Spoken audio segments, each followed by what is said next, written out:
C'est Moustapha Diakhaté pour Hypercute.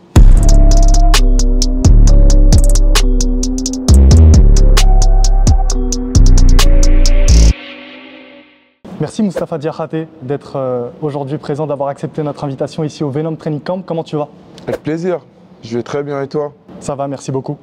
Moustapha, tu vis et tu t'entraînes en Belgique, mais tu es de passage ici à Paris. Que nous vaut ta présence ici dans la capitale? Bah écoute, on revient pour trouver autre chose et pour trouver plus de challenges, tourner avec des grosses têtes, tourner avec Nassourdine Imavov, c'est un plaisir de tourner avec lui, c'est un grand frère et c'est tout un plaisir, c'est le numéro 1 mondial. À l'époque, là franchement c'est plus propre, c'est plus magnifique.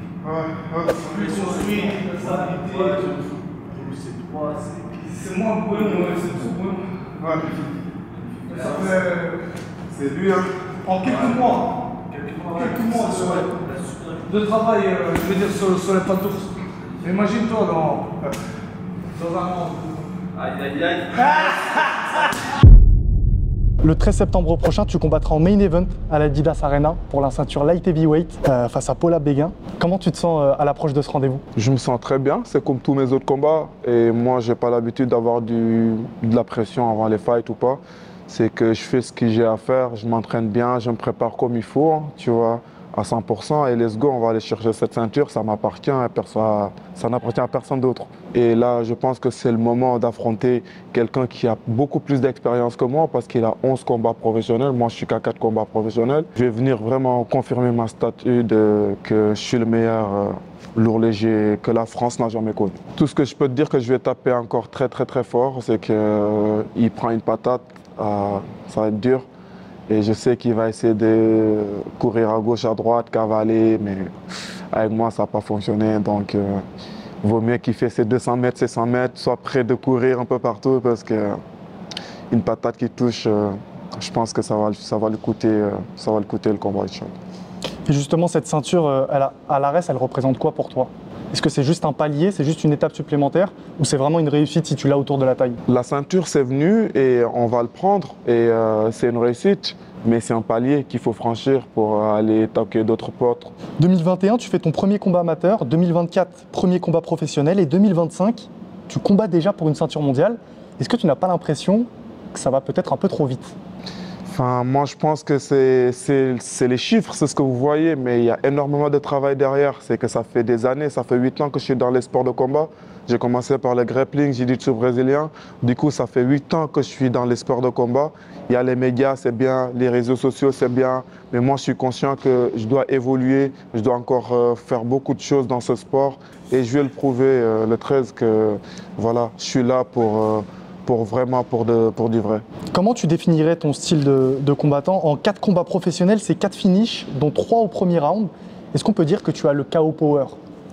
On peut le dire, hein, enfin, d'après les statistiques, j'ai mis des KO. Pourtant, je viens du grappling, mais je n'ai pas encore besoin de lutter.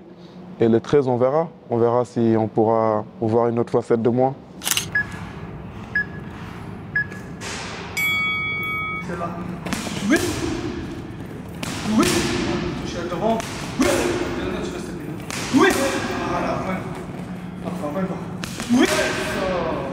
J'ai cette envie aussi d'apprendre. J'ai pas d'ego, moi.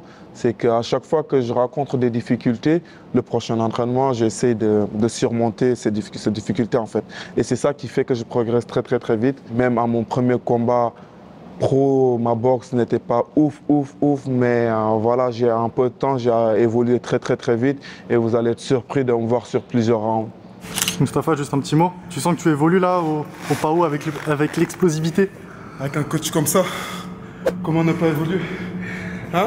Coach, ton avis? Moi, je vais lui retourner le compliment. Quand tu as un élève qui comprend aussi vite, on peut aller que très vite à 2. Donc, ce qui arrive, c'est de la bombe, mais on va la transformer en bombe atomique. Retenez bien ça. Bombe atomique. Je vais atomiser tout le monde. Je suis sénégalais, moi je suis né au Sénégal et je suis venu en Belgique à l'âge de 16 ans. Et au Sénégal, on sait bien que la lutte, c'est le sport national. On sait tous lutter. Quand on est jeune là-bas, on s'amuse à lutter dans la rue. Du coup, moi, quand je suis venu en Belgique, c'est que Et j'ai découvert le JJB, ça collait directement. Après, j'ai commencé à découvrir le MMA avec mon coach Valon Bacha. On a travaillé tout à l'heure et j'ai évolué énormément vite dans son club de kickboxing, enfin de MMA, mais ils sont plus spécialisés dans le kickboxing. J'avais des partenaires de qualité qui combattent au Glory, ainsi de suite. Je pense que c'est grâce à cet ensemble-là que j'en suis là maintenant. Tu parles souvent de devenir un grand champion. L'UFC, ça semble être ton objectif final. Mais après cette ceinture, est-ce que tu comptes la défendre? Tu comptes passer par une étape intermédiaire, par une autre organisation? Ou c'est finalement directement l'UFC? Là, on est à l'étape de prendre la ceinture. On a un bon adversaire devant. Il ne faut pas le sous-estimer. Moi, je le prends très au sérieux. On va se concentrer sur lui. Et après ce combat-là, on va en reparler. On verra ce qui sera proposé. Donc moi, je suis preneur. Je suis là. J'ai une équipe derrière. J'ai une bonne équipe de management, de discipline. J'ai mon club, Valon, et il me suit très, très, très bien. Et ils feront le bon choix pour moi.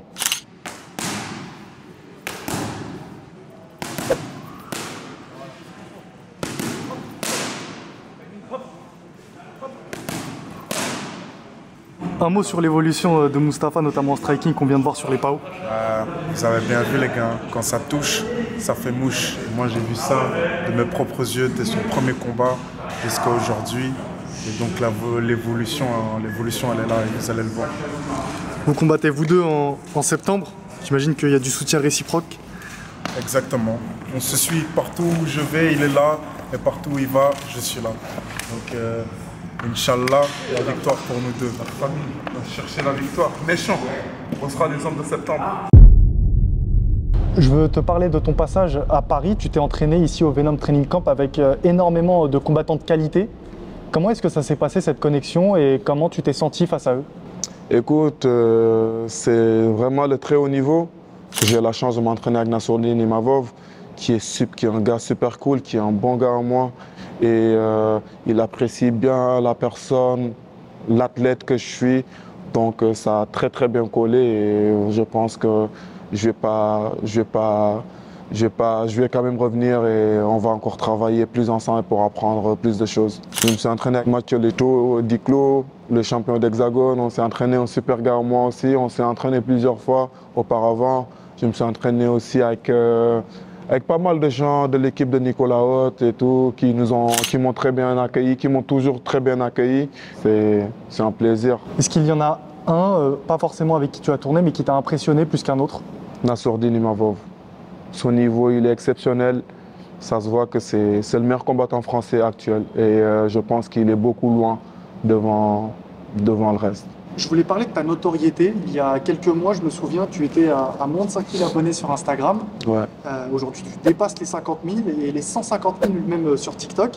Est-ce que tu as réalisé l'ampleur médiatique que tu as pris en si peu de temps? Ouais, moi je pense que c'est un ensemble. C'est un ensemble. Il y a d'abord le personnage. Je pense que les gens, ils aiment bien le personnage. Et ils n'avaient pas l'habitude de voir un athlète, enfin, je ne vais pas me jeter des fleurs, charismatique, qui montre quelque chose en lui et qui montre les valeurs de son pays. Les Français, ils kiffent même le GTA avec Las Vegas. Il y a les Américains me reconnaissaient, ils aimaient bien le personnage, tu vois. Mais ça ne change rien dans ma personne, je reste toujours le même Moustapha. Je suis conscient que je dois encore travailler sur plusieurs facteurs et que moi et mon équipe, on est conscient de ça. Donc on reste les pieds sur terre et on continue l'évolution. Comment tu expliques justement ce contraste entre ton physique assez impressionnant et ton attitude très calme? Ça c'est vrai, ça on me le dit souvent, c'est que là des gens même ils disent dans les commentaires quand on me voit dans des interviews, on dit que ma voix elle colle pas avec mon corps, tu vois, pour rigoler. Mais moi quand j'étais plus jeune, j'étais très nerveux, je parlais pas comme ça, tu vois, mais avec les sports de combat, ça m'a canalisé. Je suis posé et on sait que dans la cage ou en fight week, c'est pas la même personne du tout. Il ne faut même pas s'approcher de moi et voilà, c'est le plus important. Maintenant, je ne me vois pas combattre sans ces personnages. Les gens, même parce que moi, après le combat, je retire direct la teinture, les gens ils me disent pourquoi t'as retiré? Pourquoi t'as retiré? On ne te reconnaît plus. C'est pas la même personne parce que là, c'est Moustapha qui est gentil, tu vois. Et en fight week, je viens pour démolir l'adversaire. Je me prends pour personne, je suis moi-même. Donc moi, je reste comme je suis. Tu es originaire du Sénégal, là où tu as grandi. Est-ce que cette réussite, c'est aussi pour ton pays. Est-ce que tu as des projets même à l'avenir pour ton pays concrètement? Bien sûr, je vais te dire que cette ceinture, si je l'ai fait en grosse partie, c'est pour le Sénégal. C'est pour mon pays. Pour montrer que ce pays, il y a des jeunes qui sont partis de rien et maintenant ils sont partis travailler arrache-pied pour rentrer au pays avec quelque chose pour montrer aux jeunes qu'il y a toujours moyen de s'en sortir. Je suis parti en tant que petit mécanicien qui apprenait le métier à 15 ans dans les garages au bled. Et depuis que je suis venu en Belgique, je ne suis pas retourné dans mon pays. J'attendais ce moment-là justement pour rentrer dans mon pays et je ne pense pas que Roland Bégué, il va m'en empêcher. Et je sais que tout le Sénégal m'attend. Croyez en vous, continuez à travailler, n'écoutez personne, croyez en vos rêves. Il n'y a que vos rêves qui peuvent vous amener vers l'eau. Pour toi, ça serait quoi le parcours idéal sur les 5 prochaines années?